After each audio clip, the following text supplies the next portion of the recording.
Untuk mencegah kasus ini memicu gesekan lebih panjang, Polda Jawa Timur dan Muspida Lumajang memutuskan penutupan tambang pasir ilegal di Lumajang. Dari Lumajang dan Sumeneb, Jawa Timur, Sahwan Kamahina dan Feros Afif, TV One mengabarkan. Lalu seperti apa cerita lengkap peristiwa pembunuhan aktivis ini? Berikut penelusuran dari reporter Rehan Yudhistira dan juru kamera Aswin Harisul.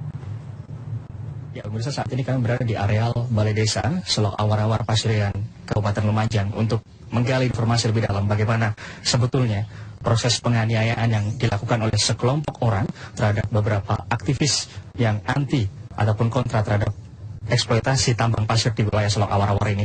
Ini adalah salah satu tempat yang digunakan untuk menganiaya almarhum Salim Kancil di areal Balai Desa Selok Awar-Awar ini. Bisa dijelaskan mungkin Pak hingga saat ini bagaimana proses penyelidikan dan juga penyidikan dari kasus ini Pak? Jadi untuk penanganan kasus ditahan oleh Satreskrim Polres Lumajang.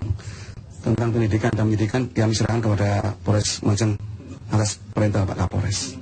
Sejauh ini bagaimana kondisi terkini pasca insiden tersebut di wilayah Selok Awar-Awar kemudian Pasirian ini Pak? Ya, alhamdulillah sudah kondusif. Jadi dari pihak pro tambang dengan adanya tertangkapnya mereka itu, mereka merasa berterima kasih kepada polisi dan apresiasi kepada Bapak Kapolres karena secepat itu sudah tertangkap kayak gitu. Ya, selain Salim Kancil, ada salah seorang warga lagi yang saat ini masih dirawat di Rumah Sakit Saiful Anwar, yaitu Tosan, salah satu aktivis yang menolak adanya eksploitasi tambang pasir di wilayah Pasirian Lumajang ini. Ini adalah kediaman dari Tosan. Pada saat Sabtu pagi, menjelang aksi unjuk rasa, Tosan sempat membagi-bagikan selebaran bahwa tambang pasir di wilayah pantai Pasirian ini sudah ditutup dan sudah mendapatkan persetujuan oleh pihak kepala desa. Namun, karena salah seorang sopir truk yang saat itu sedang melintas di depan rumah Tosan ini tidak terima dengan aksi Tosan ini, maka hal tersebutlah yang memicu aksi pengeroyokan terhadap Tosan yang akhirnya saat ini Tosan masih dirawat di Rumah Sakit Saiful Anwar. Di sini rumah Tosan sendiri masih dipasang garis polisi dan tentunya polisi masih terus melakukan penyidikan terkait dengan mungkin adanya penambahan tersangka, mengingat pada saat pengeroyokan tersebut ada puluhan orang menurut saksi mata yang menjelaskan kepada kami yang menyerang Tosan maupun Salim Kancil. Inilah kondisi pantai Watu Pecak di kawasan Pasirian Lumajang, di mana garis polisi sudah dipasang. Aktivitas penambangan pasir di tempat ini pun sudah ditutup akibat insiden yang menewaskan satu orang aktivis Salim Kancil dan juga Tosan yang saat ini masih dirawat intensif di Rumah Sakit Saiful Anwar akibat dianiaya oleh puluhan orang yang pro terhadap tambang pasir ini. Dan tentunya kami juga telah melihat lebih dalam bagaimana hasil dari proses penambangan pasir ini. Puluhan petak sawah milik warga sudah terendam air laut dan mungkin inilah yang memicu warga ataupun aktivis dari lingkungan kontra terhadap penambangan pasir yang ada di wilayah Pasirian Lumajang ini. Dari Lumajang, Jawa Timur, Rehan Yudhistira, Aswin Harisul, TV One mengabarkan. Sementara itu perjuangan Salim dalam menentang penambangan pasir liar di desanya berujung pada kematian secara tragis.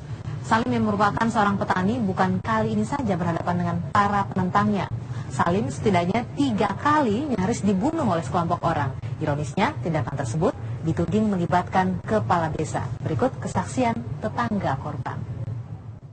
Dipekot Pak, dipukulin, pokoknya diseret-seret. Terus habis itu digoceng sepeda motor. Itu menuju ke mana? Bawa ke desa. Itu yang membawa siapa? Yang membawa? Ya tim 12. Iya. Lebih kejam dari manusiaan. Karena apa? Mulai dari rumah diikat, dipukulin sampai di kandang saya itu terbuat di sana. Habis itu digoceng sepeda motor, jatuh ditarik. Habis itu dibawa ke Gadok kepala desa. Katanya kalau kepala desa yuk untuknya kan ngamankan Pak. Kenapa kalau di situ malah diajar dibunuh di situ? Malah disetrum lagi di situ. Ya banyak orang Pak, ratusan orang Pak. Yang tahu ini ratusan orang. Habis itu dibuang, dimuat sepeda motor, dibuang, jatuh di perapatan di pasar, ditarik lagi, diseret lagi. Karena Pak Salim ini mulai awal, mulai bulan puasa itu diserbu duluan. Sudah pernah serbu ya tim 12 itu nyerbu, ada saya di sini. Cuma ada saya tidak berani ngelurit Pak Salim. Sudah berapa kali berani? 3 kali. Sudah pernah 3 kali? 3 kali. Padahal Pak Salim ini melalui demo ini melalui aturan Pak. melalui aparat laporan, izin. Prosedur ya. Ya, Pak Salim tidak nerimanya ini, masalahnya sawahnya itu dihabiskan, diambil pasirnya, terus hasil itu tidak ada. Nggak dibayar. Tidak dibayar, tidak diganti rugi, tidak ada perhitungan apa. Yang tak dihukum mati, Pak, semua. Terus segera provokatornya segera ditangkap. Harus ditangkap, kepala desa harus ditangkap. Kalau sudah ditangkap, yang mati di sini, Pak. Nanti tumbuh lagi banyak nanti hubungan kita ini. Kekerasan yang membayangi para aktivis tak jarang berujung pada kematian. Akhir pekan lalu, seorang warga Lumajang yang menolak praktik tambang pasir ilegal harus meregang nyawa setelah dibunuh secara sadis oleh kelompok pro tambang. Sementara di tahun 90-an, kasus pembunuhan Marsina dan Fuad Muhammad Syafruddin atau Udin, dua aktivis yang bersuara lantang seolah tak pernah mencapai titik terang hingga saat ini.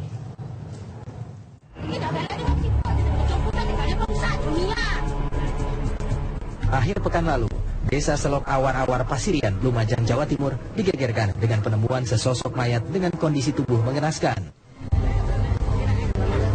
Korban diketahui bernama Salim, yang dalam beberapa waktu terakhir getol menyuarakan penolakan praktik tambang pasir ilegal di sekitar tempat tinggalnya. Bersama rekannya, Salim menolak praktik tambang ilegal karena dinilai merusak lahan pertanian warga dan lingkungan. Praktik ini juga disinyalir merugikan negara hingga miliaran rupiah. Namun suara lantang Salim akhirnya dibungkam. Salim dibunuh secara keji oleh sekelompok orang yang menikmati hasil dari tambang pasir liar tersebut. Ironisnya, perilaku biadab para pelaku dilakukan di depan anak dan tetangga korban.